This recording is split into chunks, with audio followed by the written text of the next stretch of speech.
आशा है आप सब अच्छे हैं, कुशल से हैं, अपने अपने परिवार में सुरक्षित हैं।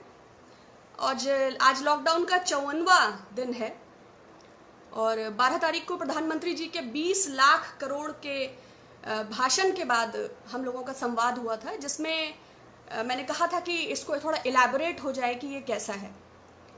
और जो दो महत्वपूर्ण बिंदु उस राष्ट्र के नाम संदेश में आए थे वो कि यह 20 लाख करोड़ जीडीपी का 10% का राहत पैकेज है आत्मनिर्भर भारत बनाने की दिशा में और आपदा को अवसर में तब्दील करना।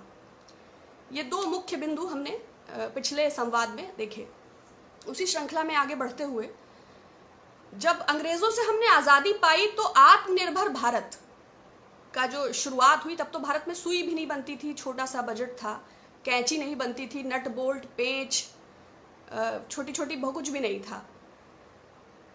आईआईटीज बनाए गए, एम्स बनाए गए, इसरो बनाया गया, भाभा, सेल, गेल, भेल, नवरत्न कंपनियां, योजना आयोग, बहुत बड़ी श्रृंखला है। 70 वर्षों की जो बहुत बड़ी विरासत है, जो देश, देशवासी और तमाम आती जाती सरकार, तमाम जनसमूह, तमाम लोगों के सहयोग से एक सम्मिलित साझी विरासत 70 वर्षों में एक जो आत्मनिर्भर भारत की नींव रखी गई। या संक्षेप में कहें तो 2014 के बाद जितने भी संसाधन बिकाऊ हैं, जो कुछ भी बेचा गया है, और शायद लॉकडाउन के बाद भारत पेट्रोलियम और एलआईसी का नंबर है, तो ये सब आत्मनिर्भर बनाने की दिशा में ही तमाम प्रयास थे और आत्मनिर्भर हुआ भी भारत। अब उसी का अगला स्टेप ये है कि ये जो आत्मनिर्भरता है, इसका व्याख्या बहुत लंबी हो सकती है, किंतु मैं संक्षेप में ही अपनी बात को कहूंगी कि मोदी जी ने दूसरा कहा कि आपदा में अवसर। तो अवसर को तलाशते हुए इस वक्त की भारत सरकार इस आपदा के सुअवसर को, आपने देखा जो हम इस पैकेज में राहत की अपेक्षा कर रहे थे, what is in this relief package, क्योंकि राहत नाम की तो कोई चीज नहीं थी। पहले दिन एक लोन मेला था, क्रेडिट फैसिलिटी थी, वो रेडी वालों के लिए भी थी, खोमचे वालों के लिए थी, ठेले वालों के लिए थी, बाकी साधारण, जो मैंने उस दिन कहा था कि दोज हु आर सफरिंग, इस वक्त देश के सामने जो सबसे बड़ी समस्या है वो है हेल्थ इंफ्रास्ट्रक्चर और माइग्रेंट वर्कर्स। बड़े दुख की बात है कि आज 4 प्रेस कॉन्फ्रेंसेस हो जाएंगी तो कुछ ऐसी घोषणा निकल के आई ही नहीं। जब ये माइग्रेंट वर्कर्स अपने पांवों पर चलकर अपने गांव पहुंच जाएंगे, 1 नेशन 1 राशन, 5 किलो चावल, 1 किलो चना, डायरेक्ट बेनिफिट ट्रांसफर के लिए विपक्ष लगातार सरकार पर कह रहा है लॉकडाउन 1 निकल चुका, लॉकडाउन 2 निकल चुका, लॉकडाउन 3 निकल चुका, लॉकडाउन 4 निकल चुका। और ये शेमलेस पीआर गवर्नमेंट कल ट्विटर हैंडल से 6 साल बेमिसाल का वीडियो ट्वीट करती है। पैंडेमिक को कैसे अवसर में तब्दील किया जाए, इतना दुर्भाग्यपूर्ण शायद भारत का इतिहास कभी नहीं रहा होगा। और पार्टीशन के बाद ऐसी विडंबना, ऐसी देश की स्थिति, ऐसी मार्जिनलाइज्ड और पुअर और वेजर्स की स्थिति देश ने कभी विटनेस नहीं की।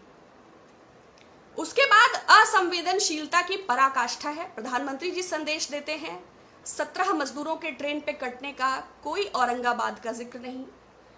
फाइनेंस मिनिस्टर 2.5 घंटे की प्रेस कॉन्फ्रेंस में अपनी उपलब्धियों को बताती हैं, औरैया की घटना का कोई जिक्र नहीं। और ना केवल औरंगाबाद या औरैया, पूरे देश में आपके 3 घंटे 40 मिनट के इम्प्रॉपर लॉकडाउन के चलते आपने लाखों प्रवासी मजदूरों के भविष्य को संकट में डाल दिया। आप कर रहे होंगे वंदे भारत मिशन, मगर जो हम राह में 350 से ज्यादा मरने वालों को देख रहे हैं और वो आंकड़ा रुक नहीं रहा है। प्रियंका जी ने ट्वीट करके कहा, 20,000 परिवहन निगम की बसें खड़ी हैं, सड़कों पर उतार दीजिए, सरकार को किससे पूछना है। लेकिन सरकार को कोई फर्क नहीं। जब कांग्रेस प्रेसिडेंट घोषणा करती है कि सरकार ट्रेनों का किराया देगी, तो ट्वीट का खेल शुरू हो जाता है। तब संबित जी अलग ट्वीट करते हैं, सुब्रमण्यम स्वामी जी अलग ट्वीट करते हैं, पीयूष गोयल जी अलग फर्जी ट्वीट करते हैं। तब 85% कोई दे रहा है, 15% कोई दे रहा है। तो बीते 6 सालों में अगर देश को आपसे कुछ मिला है तो वो है सुनियोजित तरीके से बड़े मंचों से झूठ बोलना और धर्मांधता। ये 6 साल के बेमिसाल हैं। बाकी काला धन का पता नहीं है, स्विस लिंक्स की बात नहीं हुई, बहामास लिंक्स की बात नहीं, पनामा पेपर्स की बात नहीं, पैराडाइज पेपर्स की बात नहीं। आते ही आपने एसआईटी का गठन किया, उसमें फर्दर क्या हुआ? आपराधिक छवि के लोगों को फौरन कार्यवाही करने वाले थे। बीजेपी के 116 से ज्यादा लोग हैं संसद में जो आपराधिक मुकदमों में लिप्त हैं, और जिसमें 19 ऐसे हैं जिन पर महिलाओं से जुड़े यौन शोषण और तमाम प्रकार के मुकदमे हैं। तो क्या आपने कार्यवाही करी? आप लोकपाल की बहुत बात कर रहे थे, 5.5 साल लग गया आपको लोकपाल की नियुक्ति करने में। 5.5 साल बाद आपने किया भी तो 6 महीना उसके लॉज में लग गया। तो आप नमामि गंगे का क्या हुआ? स्मार्ट सिटीज आप बनाने जा रहे थे, उसका क्या हुआ? जो गांव सांसदों ने गोद लिया था उसका क्या हुआ? जब देश इस आपदा से जूझ रहा है तो आपके मंत्री, मुख्यमंत्री, आपके जो भी व्यवस्था में लोग हैं, चाहे वो मेयर हों, चाहे वो जनप्रतिनिधि हों, जो भी वोट होकर आए हैं, जो भी आपके इतने बड़े मंत्रालय हैं, वो सब कहाँ हैं? बुलंदशहर के डीएम साहब रिटन में आदेश जारी करते हैं कि अगर किसी ने प्रवासियों को रास्ते में खाना खिलाया या पानी पिलाया तो उस पर विधिक कार्यवाही होगी। लोगों के भरोसे लोग चल रहे हैं। हम लोग जो लगातार वीडियोस देख रहे हैं वो बहुत बदहाल स्थिति में देख रहे हैं। उसके बाद आपदा को अवसर बनाना और निरंकुशता की पराकाष्ठा देखिए। जब लोग हंगर, फूड, शेल्टर और वेजेस और डायरेक्ट बेनिफिट ट्रांसफर की बात कर रहे हैं, तो हमारी वित्त मंत्री साहिबा ऑर्डिनेंस फैक्ट्रीज को के प्राइवेटाइजेशन 49% को 74% एफडीआई कर देती हैं। इसको कहते हैं आपदा में अवसर। नेशनल ये जो डिजास्टर है ये कैसे गवर्नमेंट के लिए एक सुनहरा अवसर है। ये जब डिफेंस मिनिस्टर ए.के. एंटनी साहब थे उस वक्त भी एफडीआई का ये प्रपोजल था, लेकिन राष्ट्रीय संप्रभुता के मद्देनजर इसे स्ट्रिक्टली खारिज कर दिया गया। किंतु इस वक्त जो सरकार में है उनके खून में व्यापार है और देश में सब कुछ बिकाऊ। ये strategic defence sector strategic importance का सेक्टर है और इसके सीरियस नेशनल सिक्योरिटी रेमिफिकेशंस होते हैं, मगर इन सब को नजरअंदाज करते हुए इस आपदा का सुअवसर उठाया गया। किसानों से संबंधित कुछ डेटा है, क्योंकि उसकी प्रेस कॉन्फ्रेंस 4 दिन लग गए उसको समझने में। जब न्यूनतम समर्थन मूल्य से ज्यादा लागत है तो राहत कहाँ है? गन्ने का समर्थन मूल्य 1925 से 40 के बीच था, लेकिन मंडी के अभाव में मध्य प्रदेश और उत्तर प्रदेश के किसान 1400 से 1600 रुपए में उसे दे रहे हैं। इससे लगभग उन्हें 21,000 करोड़ का घाटा है। जो प्रतिदिन वाले लोग हैं, चाहे वो फल हो, चाहे वो फूल हो, चाहे वो सब्जियां हो, चाहे वो पशुपालक हो, चाहे वो दूध हो, चाहे वो अंडा हो, चाहे वो मछली हो, भारी घाटे से गुजर रहे हैं। किसी की घिया, लौकी, टिंडा, तरोई खेत में गिर गया है, कोई बेच नहीं पा रहा है, कोई पहुंच नहीं पा रहा है। इससे लगभग 10,000 करोड़ का किसानों का घाटा हुआ। इतिहास में ऐसी कोई सरकार नहीं है जिसने कृषि उपकरणों, कीटनाशकों, खाद और किसान के ट्रैक्टर के टायरों पर भी जीएसटी लगाया हो। सरकार ने इससे लगभग 15,000 करोड़ की आय की। और बाद में दूसरा एक और डेटा है, पीएम किसान सम्मान निधि में 8.22 करोड़ रुपीस दिया गया है। सरकार का ही कृषि लागत एवं मूल्य आयोग का डेटा है कि total 14 crore 64 lakh agricultural census 2016 के मुताबिक किसान हैं। अगर इनकी संख्या 14 करोड़ 64 लाख है और सम्मान निधि आपने 8.22 करोड़ को दिया है, तो शेष भी तो हैं और उनकी संख्या करोड़ों में है। दूसरा एक और डेटा है कि 3 करोड़ मार्जिनलाइज्ड किसानों को 4 लाख करोड़ का लोन दिया जाएगा। सरकार का ही डेटा है एग्रीकल्चरल सेंसस 2016 का कि मार्जिनलाइज्ड किसानों की संख्या 10 करोड़ है। तो आप ही कह रहे हैं कि 3 करोड़ को दिया जाएगा, आप ही बता रहे हैं कि 10 करोड़, तो ये जो 7-7 करोड़ है ये कहाँ जाएंगे? स्वयं वित्त मंत्री ने कुछ समय पहले संसद में ये स्वीकार किया कि पिछले समय 6,26,000 करोड़ रुपए कर्ज दिया गया। अब आप पुनः 4 लाख कुछ करोड़ कर्ज देने की बात कर रहे हैं। अच्छा होता कि आप कुछ पैसा डायरेक्ट लोगों के अकाउंट में दे देते और उनके कर्जों को माफ कर देते। मध्यम वर्ग खामोश होकर आपके राहत पैकेज का इंतजार कर रहा है। आपने कहा था 3 महीने का किराया माफ होगा, बिल्कुल नहीं। कुछ लोगों को लोग निकाल रहे हैं, कुछ लोग वो जो आईएलओ के मुताबिक 12 करोड़ जॉब गंवा चुके हैं और वो 40 करोड़ जो गरीबी रेखा के नीचे जा चुके हैं। लोगों के ईएमआई जिनका ईसीएस था उनका सीधे कट गया। किसी प्रकार का कोई वेव ऑफ नहीं है। जो लोगों के आवासीय और व्यावसायिक प्रतिष्ठान थे उन लोगों का दबाव बढ़ता जा रहा है, चाहे वो वाईफाई के बिल्स हों, चाहे पोस्टपेड के बिल्स हों, चाहे इलेक्ट्रिक के बिल्स हों, चाहे वाटर के बिल्स हों। तो गवर्नमेंट किसको सपोर्ट कर रहा है? गवर्नमेंट किसको हेल्प कर रहा है? जब आपका डेटा आपको सपोर्ट ही नहीं कर रहा है, आप 2 घंटे 40 मिनट प्रेस कॉन्फ्रेंस करती हैं, 1 घंटे अपनी पुरानी योजनाओं का बखान करती हैं, फिर पौन घंटे आने वाली कॉम्प्लिकेटेड योजनाओं का बखान करती हैं, जो मुझे नहीं लगता कि आपके इर्द गिर्द लोग बैठे हैं उनको भी ये समझ आ रहा है कि आप क्या बता रही हैं।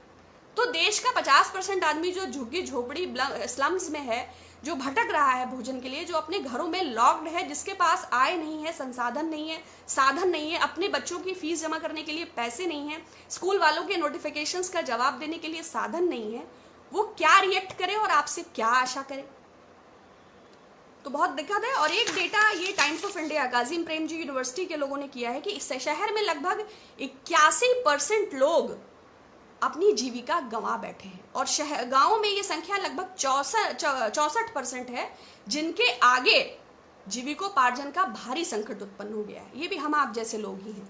और एक प्रणव सेन, ये अप्लाइड इकोनॉमिक्स के बहुत जानकार हैं, प्लानिंग कमीशन के भी ये एडवाइजर रहे हैं और स्टैटिस्टिकल कमीशन के भी ये चेयरमैन रहे हैं।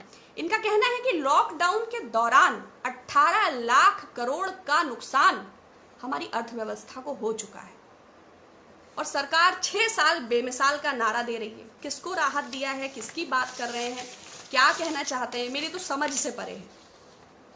तो ये विश्वासघात के 6 साल हैं। सरकार से आशा ही कर सकते हैं, पुनः विपक्ष भी अनुरोध कर सकता है कि पीपी इक्विपमेंट्स का ध्यान दीजिए। महाराष्ट्र में भी काफ़ी सारे पुलिसकर्मी इससे संक्रमित हो गए। डॉक्टर्स की और वेंटिलेटर्स की और इक्विपमेंट्स की और टेस्टिंग किट्स की, इन सब की बात होना बंद हो चुका है। क्वारंटीन सेंटर्स की बदहाली और शेल्टर होम्स, उस पर भी बात करते करते बातें खत्म हो चुकी हैं। लेकिन सरकार की अव्यवस्था, सरकार की अराजकता और सरकार की निष्ठुरता, बातें माइग्रेंट वर्कर्स की और चेहरा कॉरपोरेट्स का, ये खत्म नहीं हो पा रहा है।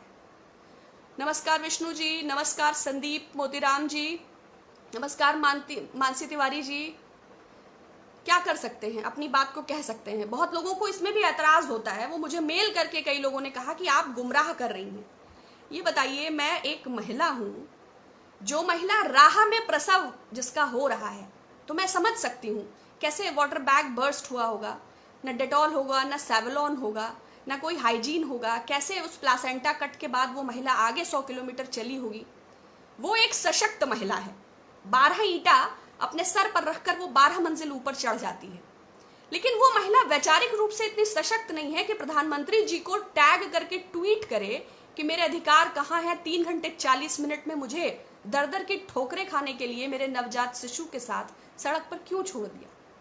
वो सशक्त महिला स्वास्थ्य मंत्री को टैग नहीं कर सकती कि जब आपको 12 फरवरी को इंगित किया गया तो आप संसद में हंस रहे थे, मेरे अधिकार कहाँ हैं, कहाँ है आपका आयुष्मान भारत, 108 एम्बुलेंस सेवा, मातृ सुरक्षा, जननी सेवा योजना। वो महिला सामाजिक कल्याण मंत्री स्मृति ईरानी जी को टैग नहीं कर सकती कि लूडो खेल रही हैं या अंताक्षरी खेल रही हैं। बात बात पे क्लेरॉन कॉल करने वाली, अनुशासन समिति को खटखटाने वाली श्रीमती ईरानी जी, क्या आप इतनी संवेदना शून्य है कि आपको ज्ञान नहीं हुआ? पूरे भारत को पता चल गया कि नासिक से आने वाली शकुंतला देवी को राह में प्रसव हुआ।